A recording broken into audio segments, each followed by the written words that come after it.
तो फ्रेंड्स, इस नए शॉर्ट में आप सभी का स्वागत। इस शॉर्ट के माध्यम से हम जानने की कोशिश करेंगे बिहार इलेक्शन को लेके जो इलेक्टोरल रोल को लेके संबंधित चर्चा आजकल में है।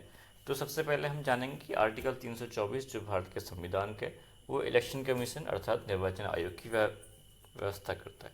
आर्टिकल 326 हमारे संविधान का बताता है कि कोई भी नागरिक जिसकी आयु 18 से ऊपर है वो एक वोटर, एक मतदाता के रूप में रजिस्टर होने का अधिकारी है। जो representation of the people act 1950 है वो इलेक्शन कमीशन को ये ताकत देता है कि वो इलेक्टोरल रोल तैयार कर सके, जिसको लेके अभी बिहार में सारी हंगामा मचा हुआ है। जो रिप्रेजेंटेशन ऑफ पीपल एक्ट है उसका जो सेक्शन 21 है वो इलेक्शन कमीशन को ये ऑथराइज करता है कि वो स्पेशल रिवीजन कर सके इलेक्टोरल रोल में समय समय पर,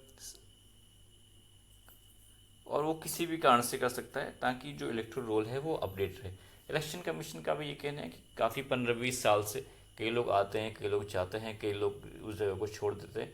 तो एक्चुअल में जो इलेक्टोरल्स हैं, वहाँ के जो मतदाता हैं, उनकी सही गणना नहीं हो पाती है या फिर सही जगह उनका नामांकन नहीं हो पाता, इसलिए इस एक्सरसाइज को होना जरूरी है। यहाँ पर ध्यान देने वाली बात ये भी है कि इससे पहले बिहार में 2003 में इस तरह की जो रिवीजन हुआ था इलेक्टोरल रोल का वो संपन्न कराया गया था।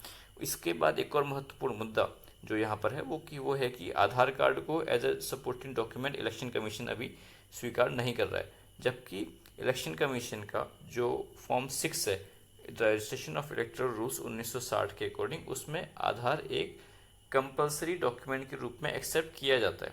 कंपलसरी डॉक्यूमेंट के रूप में एक्सेप्ट किया जाता है जब तक कि उस व्यक्ति के पास आधार कार्ड ना हो। लेकिन इलेक्शन कमीशन द्वारा अभी जो रिवीजन हो रहा है इलेक्टोरल रोल का उसमें आधार कार्ड के साथ अन्य जरूरी डॉक्यूमेंट्स भी मांगे जा रहे हैं, जिसे लेके काफ़ी राजनीतिक पार्टियां विरोध कर रही हैं। संवैधानिक प्रोविज़न फिलहाल जो ये व्यवस्था है उसके ये है।